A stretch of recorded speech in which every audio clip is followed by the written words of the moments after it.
थोड़ा सा कम कर दीजिए। ठीक है सर।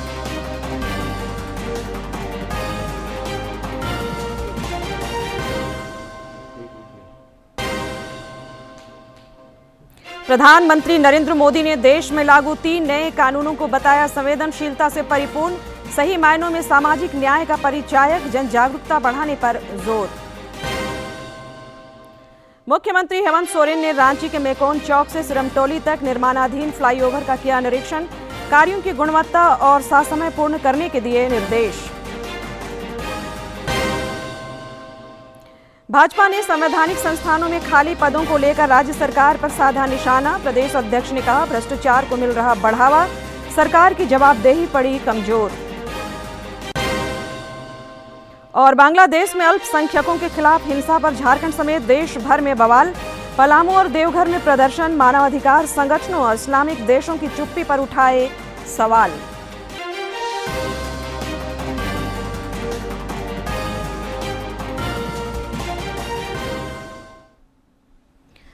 नमस्कार, खबरें झारखंड में आपका स्वागत है। मैं हूं संध्या दिमता और अब समाचार विस्तार से। प्रधानमंत्री नरेंद्र मोदी ने आज चंडीगढ़ दौरे के क्रम में देश में 1 जुलाई से लागू किए गए 3 नए आपराधिक कानूनों के सफल क्रियान्वयन को राष्ट्र को समर्पित किया। चंडीगढ़ देश में पहली इकाई बना है जहां इसे पूर्णतः लागू कर दिया गया है। इस मौके पर केंद्रीय गृह मंत्री अमित शाह समेत कई गणमान्य लोग मौजूद थे। प्रधानमंत्री नरेंद्र मोदी ने आज चंडीगढ़ में नए कानूनों पर आयोजित कार्यक्रम के दौरान कहा कि देश में 1 जुलाई से लागू नए कानून लोगों के लिए और लोगों द्वारा की लोकतांत्रिक भावना को सशक्त बना रहा है।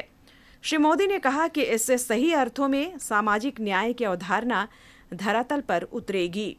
साथियों, देश की नई न्याय संहिता अपने आप में जितना समग्र दस्तावेज है, इसको बनाने की प्रक्रिया भी उतनी ही व्यापक रही है। इसमें देश के कितने ही महान संविधानविदों और कानूनविदों की मेहनत जुड़ी है। श्री मोदी ने कहा कि नए कानून समानता, समरसता और सामाजिक न्याय के विचारों से बुनी गई है और यह पीड़ितों के प्रति संवेदनशीलता से परिपूर्ण है। साथियों, भारतीय न्याय संहिता, भारतीय नागरिक सुरक्षा संहिता हर पीड़ित के प्रति संवेदनशीलता से परिपूर्ण है। प्रधानमंत्री ने सभी राज्यों की पुलिस से आग्रह किया कि नए कानूनों के संबंध में जन जागरूकता बढ़ाने के लिए वे काम करें। ये कानून कैसे अमल में लाए जाएंगे, अभी मैं इसका लाइव डेमो देख रहा था और मैं भी यहां सबसे आग्रह करता हूं कि समय निकाल करके इस लाइव डेमो को जरूर देखें। कार्यक्रम को संबोधित करते हुए केंद्रीय गृह मंत्री अमित शाह ने कहा कि 3 नए कानूनों को लागू करने के मामले में चंडीगढ़ पहली इकाई बना है। उन्होंने भरोसा जताया कि 3 सालों के अंदर यह देश के सभी यूनिटों में इम्प्लीमेंट हो जाएगा। देश की आपराधिक कानून प्रणाली के लिए एक स्वर्णिम अवसर है। आज यह दिन हमारी क्रिमिनल जस्टिस सिस्टम में सुवर्ण अक्षरों से अंकित किया जाएगा, क्योंकि आज ही भारतीय न्याय संहिता, भारतीय नागरिक सुरक्षा संहिता और भारतीय साक्ष्य अधिनियम को पूर्णतया इंप्लीमेंट करने वाला देश का सबसे पहला यूनिट हमारा चंडीगढ़ बनने जा रहा है। गौरतलब है कि केंद्र सरकार ने ऐतिहासिक पहल करते हुए देश भर में 1 जुलाई से पुराने कानूनों के स्थान पर भारतीय न्याय संहिता, भारतीय नागरिक सुरक्षा संहिता और भारतीय साक्ष्य अधिनियम लागू किया है। ब्यूरो की रिपोर्ट। संसद का शीतकालीन सत्र आज कई दिनों बाद सुचारू तरीके से चला। प्रश्नकाल के दौरान सांसदों ने जनहित और विकास से जुड़े सवाल पूछे, जिनका संबंधित मंत्रियों ने जवाब दिया। Issues and challenges like accessibility to loan, upgradation of design, access to markets and so on and so forth. So I would seek to know from the Honorable Minister whether his ministry would consider a technology-driven platform that will provide a one-stop solution to all the challenges that the weaver community faces. Alongside, I would also seek to know from the Honorable Minister how the proposed Rashtriya Bunkar Ayog have implemented several schemes to stop the corruption. And when the worker goes to the site, there will be two timestamp geotag pictures will be taken. And then we have Janman app where users can report all the irregularities. But whether it is West Bengal or any other state, they must take this responsibility, because implementation and monitoring is the responsibility of the state. And the funds that we were given is to help the unskilled people, which is a fallback mechanism. When they don't have any employment, this is their lifeline. And this money should not be used for corruption charges. Godda सांसद निशिकांत दुबे ने आज लोकसभा में झारखंड सरकार की अबुआ आवास योजना पर सवाल खड़ा किया। उन्होंने आरोप लगाया कि बिना भारत सरकार की इजाजत के राज्य सरकार मनरेगा के पैसे को इस पर और अन्य योजनाओं पर खर्च कर रही है। फंड जाते हैं लेबर कंपोनेंट के आधार पर, और मुझे लगता है शायद भारत सरकार ने उसको इजाजत दी हुई है। क्या राज्य सरकार की जो योजना है अबुआ आवास योजना, उसमें हमारे यहाँ मनरेगा के फंड जाते हैं लेबर कंपोनेंट में, क्या इसकी इजाजत है? और यदि इजाजत है तो बताएं, और यदि इजाजत नहीं है तो आपने क्या कार्रवाई की, ये मैं माननीय मंत्री जी से पूछना चाहता हूं। इधर सांसद मनीष जायसवाल ने आज लोकसभा में पश्चिम बंगाल द्वारा झारखंड को आलू की सप्लाई रोकने का मुद्दा उठाया। उन्होंने आरोप लगाया कि पश्चिम बंगाल सरकार की जन विरोधी नीतियों के कारण झारखंड में आलू की कीमतों में अप्रत्याशित वृद्धि हुई है। तो मेरा आपसे आग्रह है कि ये जो इंटर स्टेट ट्रेड है, और अगर उत्पादन कम है तो जो प्राइस का जो संतुलन है वो पूरे देश में एक बराबर बना रहे, इसके लिए केंद्र का हस्तक्षेप जरूरी हो गया। अध्यक्ष महोदय, मैं आपसे आग्रह करूंगा कि केंद्र हस्तक्षेप करे और आलू का जो ट्रेड है उसको बरकरार रखे। केंद्रीय महिला एवं बाल विकास मंत्री अन्नपूर्णा देवी ने आज नई दिल्ली में प्रेस वार्ता आयोजित कर मंत्रालय की उपलब्धियों और भविष्य की कार्य योजना की विस्तार से चर्चा की। उन्होंने बताया कि महिलाओं को सशक्त और सुरक्षित बनाने की दिशा में अनेक पहल हुए हैं। केंद्रीय महिला एवं बाल विकास मंत्री ने कहा कि सरकार महिला नेतृत्व वाले विकास की दिशा में आगे बढ़ रही है। महिलाओं के सशक्तिकरण, उनकी समृद्धि और उन्हें सुरक्षित माहौल देने के लिए काम किया है।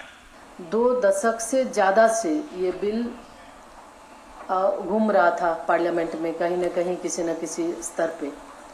तो ये माननीय प्रधानमंत्री जी के नेतृत्व में ही संभव हो पाया, और नारी शक्ति वंदन अधिनियम, महिला हेल्पलाइन 181 के तहत 80 लाख से अधिक महिलाओं को सहायता प्रदान की गई है।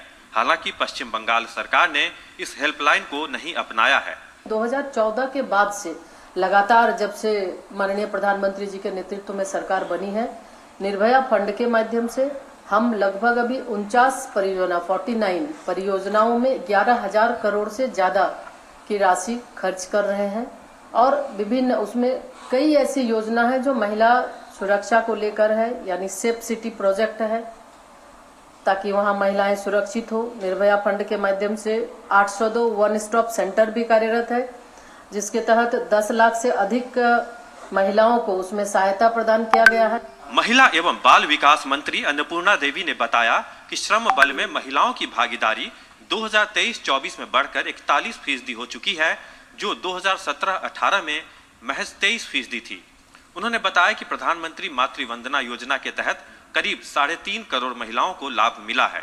मुद्रा लोन योजना के लाभार्थियों में 68% से अधिक महिलाएं हैं, जबकि स्टैंड अप इंडिया के लाभार्थियों में 78% महिलाएं हैं। इसके अलावा स्टेम यानी साइंस, टेक्नोलॉजी, इंजीनियरिंग और मैथ्स में लड़कियों की भागीदारी करीब 43% है, जो दुनिया में सर्वाधिक है।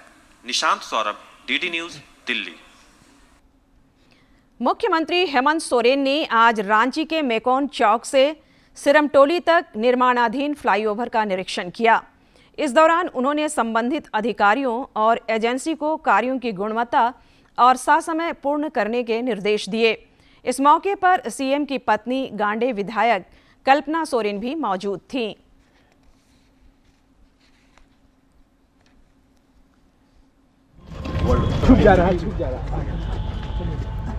झारखंड के लिए, देश के लिए एक इस तरीके का टिपिकल प्रोजेक्ट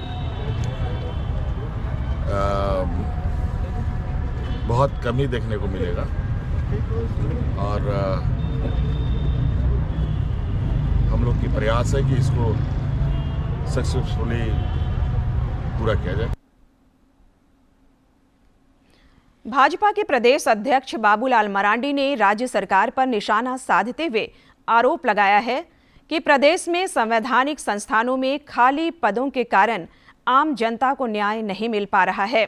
श्री मरांडी ने कहा कि राज्य में लोकायुक्त, सूचना आयोग और मानव अधिकार आयोग जैसे महत्वपूर्ण संस्थानों में लंबे समय से पद खाली हैं, जिससे लोगों की अर्जियों पर सुनवाई नहीं हो रही है।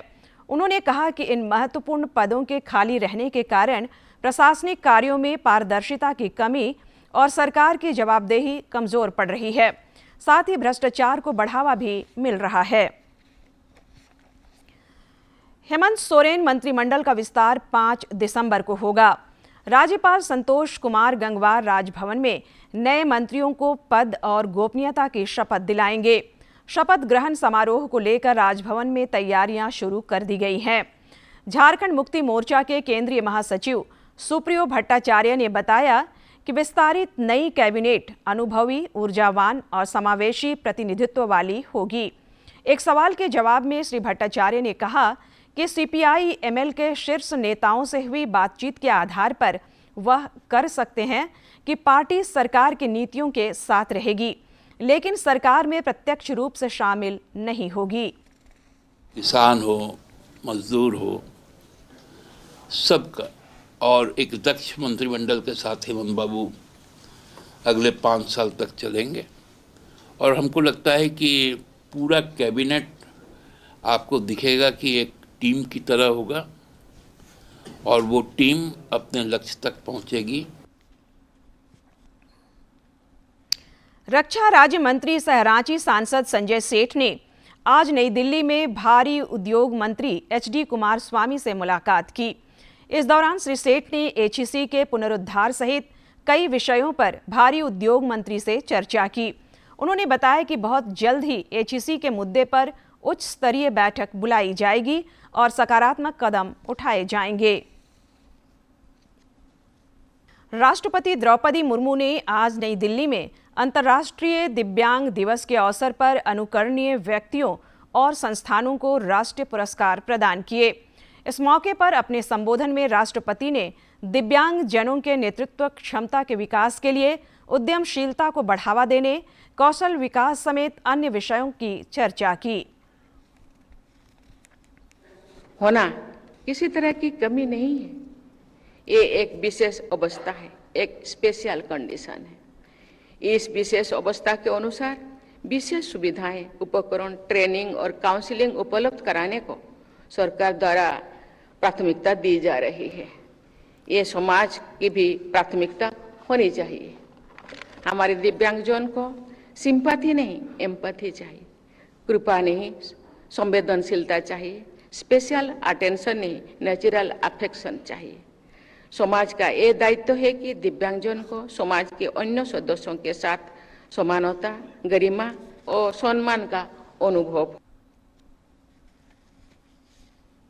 अंतर्राष्ट्रीय दिव्यांगजन दिवस पर प्रधानमंत्री नरेंद्र मोदी ने सोशल मीडिया पर विशेष कला की धनी एक दिव्यांग बच्ची का वीडियो साझा किया है।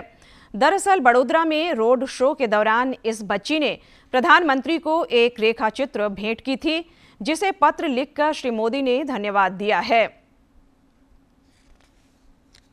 29 अक्टूबर को जब पीएम का वडोदरा में रोड शो हुआ, तब वहां अनगिनत लोगों के साथ एक हंसता हुआ चेहरा, आंखों में उम्मीद, दिल में ख्वाहिशों के साथ 2 तोहफे लिए इंतजार में थी। दिया गुसाई का नाम पूरे गुजरात में चमकने लगा। पीएम मोदी और स्पेन के प्रेसिडेंट पेड्रो सैंचेज ने बड़े प्यार से दिया के बनाई गई पोर्ट्रेट्स रिसीव किए। उन्होंने स्केच देखे मेरे, तो फिर उन्होंने आशीर्वाद दिए, तो बहुत अच्छा लगा। जब उनकी पेंटिंग बनाई और जैसे उसको रिकॉग्निशन मिला, तो we are very proud of her. हर कहानी में एक ऐसा मोड़ आता है जिससे कहानी की दिशा बदल जाती है। ये बहुमूल्य लेटर दिया की कला के लिए प्रोत्साहन बना। मुझे पूर्ण विश्वास है कि विकसित भारत के निर्माण में हमारे युवा अग्रणीय भूमिका निभाएंगे। मुझे आशा है कि तुम कठिन परिश्रम करोगी और रचनात्मक कला के क्षेत्र में नई ऊंचाइयों तक पहुंचोगी। हमारे देश का एक छोटा सा हिस्सा मैं भी हूँ, इस बात पे मुझे फक्र है। थैंक यू मोदी जी, आपने मुझे प्यार और आशीर्वाद दिया। राज्य में भी आज अंतर्राष्ट्रीय दिव्यांग दिवस के अवसर पर कई कार्यक्रम आयोजित हुए। रांची स्थित राज्य निःशक्तता कार्यालय में कार्यक्रम का आयोजन कर दिव्यांग जनों के बीच सहायता उपकरणों का वितरण हुआ।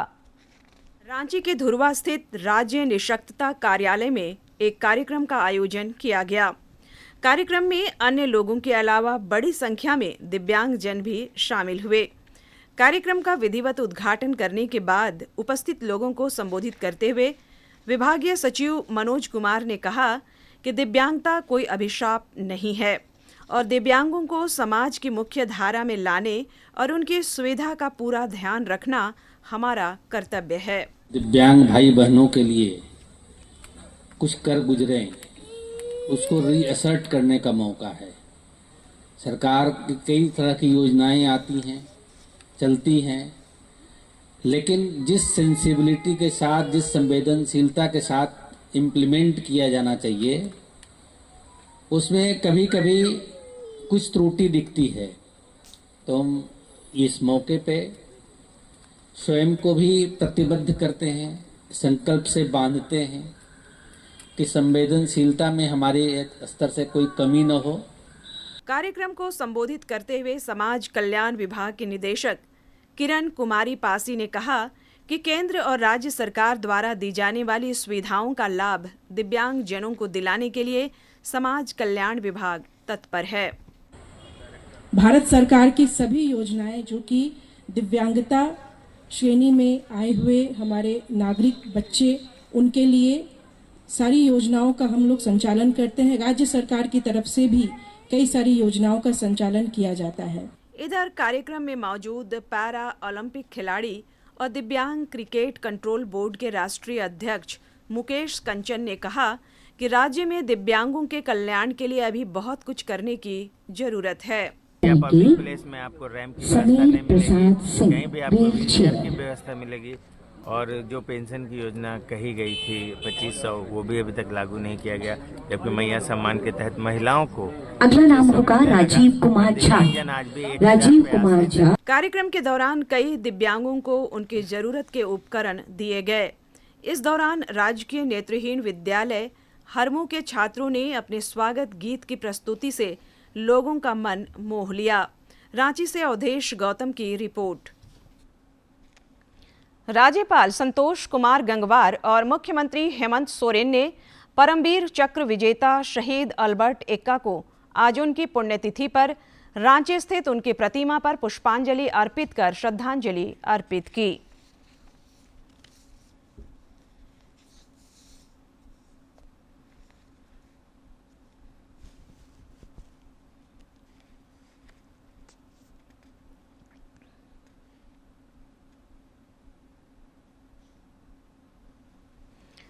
राज्यपाल और मुख्यमंत्री ने रांची के डोरंडा पहुंचकर पूर्व राष्ट्रपति डॉक्टर राजेंद्र प्रसाद को उनकी जयंती पर नमन किया और उनके योगदान का स्मरण किया।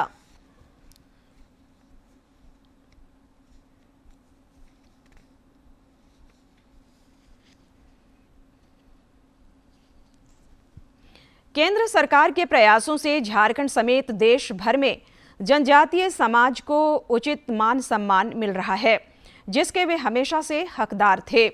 केंद्र सरकार की पहल पर साल 2024-25 को जनजातीय गौरव वर्ष के रूप में मनाया जा रहा है, जो आदिवासी समुदायों के गौरवशाली इतिहास, संस्कृति और विरासत का जश्न है।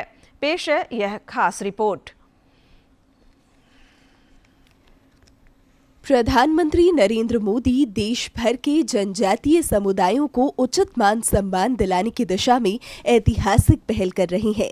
धरती आबा भगवान बिरसा मुंडा की जयंती 15 नवंबर को जहां जनजातीय गौरव दिवस के रूप में मनाने का सिलसिला शुरू हुआ है, वहीं उनकी 150वीं जयंती के उपलक्ष्य में साल 2024-25 को जनजातीय गौरव वर्ष के रूप में मनाया जा रहा है।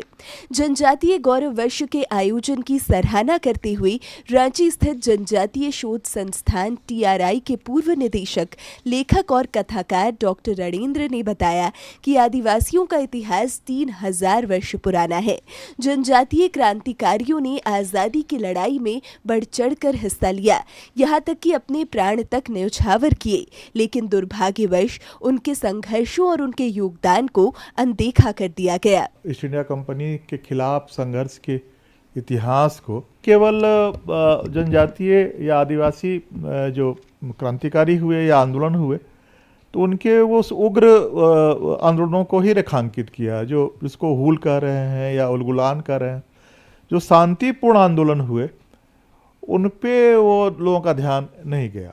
डॉक्टर रणेंद्र ने कहा कि जनजातीय गुमनाम नायकों के बलिदान को कभी नहीं भुलाया जा सकता। आवश्यकता है उनके योगदान से नई पीढ़ी को अवगत कराया जाए। उन्होंने ट्राइबल दर्शन और जनजातीय समाज के योगदान को पाठ्यक्रम में शामिल करने का सुझाव दिया। ट्राइबल फिलॉसफी पे बहुत काम होना चाहिए और पाठ्यक्रम में शामिल होना चाहिए।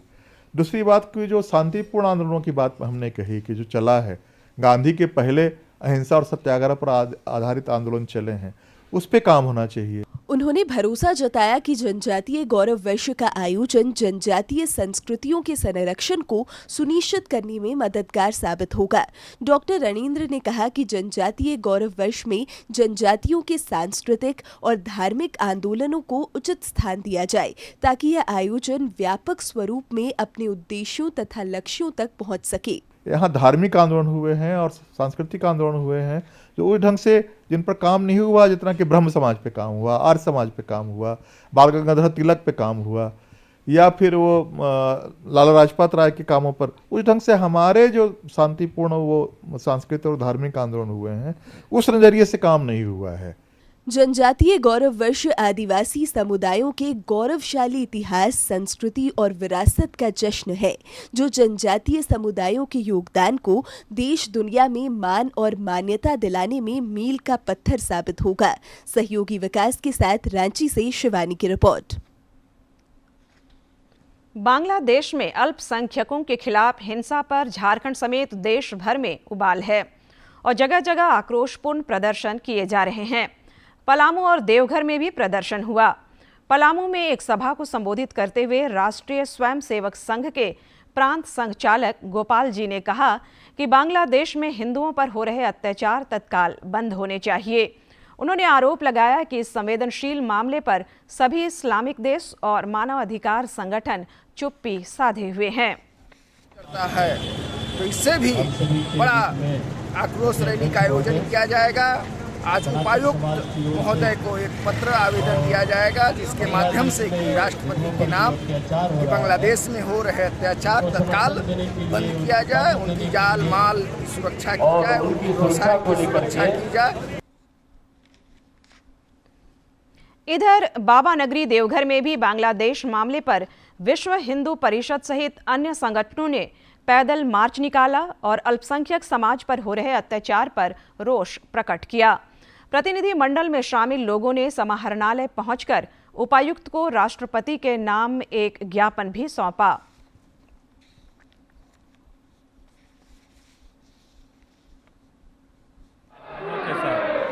जघन्य अपराध हो रहा है और वहाँ की सरकार सोई हुई है और संयुक्त राष्ट्र संघ भी मुंह नहीं खोल पा रहा है।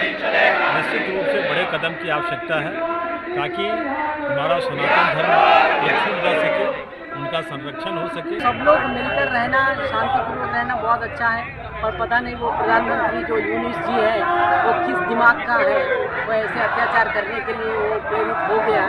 उनको हम शांतिपूर्वक भाव से हम लोग रिक्वेस्ट कर रहे हैं कि अत्याचार को रोको। पूर्व केंद्रीय मंत्री अर्जुन मुंडा के बड़े भाई भीमसेन मुंडा का आज सवेरे निधन हो गया। वे लंबे समय से बीमार चल रहे थे। आज ही उनका अंतिम संस्कार किया गया, जिसमें अर्जुन मुंडा समेत अन्य लोग शामिल हुए। कई राजनेताओं ने भीमसेन मुंडा के निधन पर संवेदना व्यक्त की है। प्रसार भारती ने OTT प्लेटफॉर्म के क्षेत्र में कदम रखते हुए हाल ही में वेब्स की शुरुआत की है। यह डिजिटल मीडिया और OTT दर्शकों को एक संपूर्ण इंफोटेनमेंट इकोसिस्टम देता है। और OTT दर्शकों को एक संपूर्ण इंफोटेनमेंट इकोसिस्टम देता है। अगर आपको भी चाहिए फ्री में शानदार कंटेंट तो आज ही डाउनलोड करें। QR कोड के जरिए भी वेव्स ऐप डाउनलोड की जा सकती है। तो प्रसार भारती का नया OTT प्लेटफॉर्म वेव।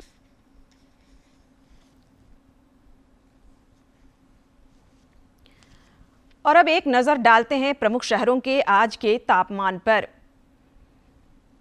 राजधानी रांची का अधिकतम तापमान 28.6 और न्यूनतम 14.6 डिग्री सेल्सियस रिकॉर्ड किया गया।